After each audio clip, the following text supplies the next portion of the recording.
Have you ever wondered why there's so much debt? Or why the experts and authorities seem completely unable to solve the current debt crisis?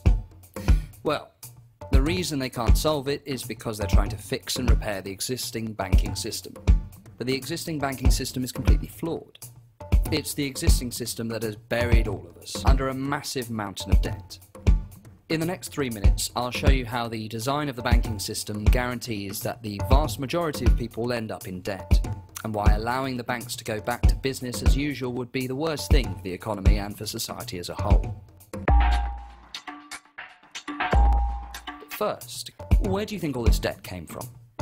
Many people would assume that a bank needs to get money from a saver before it can make a loan to a borrower. After all, isn't that what banks do? Taking money from people who want to save it and lending it to businesses and people who need to borrow. Well, not exactly. Here's a fact that not many people know. A bank doesn't actually need to have any real money before it can make a loan to someone. When you take out a mortgage from the bank doesn't take that money from somebody's grandma's life savings. No, instead, they simply open up a computer and type some numbers into your account. You get a huge wad of money in your account, and you also get a huge wad of debt that you'll be repaying over the next 25 years. But the money that you borrowed was created out of nothing and just typed into your account. Well, we know that's hard to believe, but you don't need to take our word for it. The Bank of England themselves say that when banks make loans, they create additional bank deposits for those that have borrowed the money.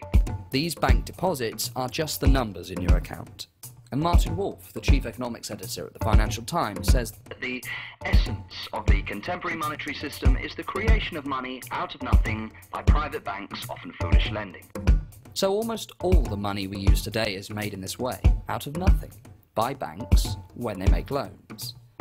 And the only way that we as the public can get our hands on this money is to go into debt to the banks. In other words, almost every pound that we need in the economy to run shops, businesses, factories, schools and hospitals must first be borrowed by us from a high street bank. And if one person has £1 million, the rest of us must be £1 million in debt. If we try not to go into debt, then the banks would be unable to create money and the economy would grind to a halt. This is effectively a whole-scale privatisation of the power to create money. I know what you're probably thinking, but this is no conspiracy. We've been through over 500 documents from the Bank of England to make absolutely sure that this is how the system works. From this research, we've developed a simple solution to the debt crisis. It involves removing this power to create money from the banks and making sure that money, whether it's cash or electronic money, can only be created by the Bank of England. Any new money would be created and spent into the economy, instead of being lent by banks to people who already have too much debt. This new money would allow us, collectively, to reduce our total debts to the banks, and help us to end the debt crisis. The authorities are trying to patch up a system that is fundamentally broken. If we let them continue, then we will all end up even deeper in debt. And problems like poverty, extreme inequality and economic chaos will get worse and worse. We need a solution to the crisis that doesn't involve passing the costs back on to ordinary people. And we need you to get involved.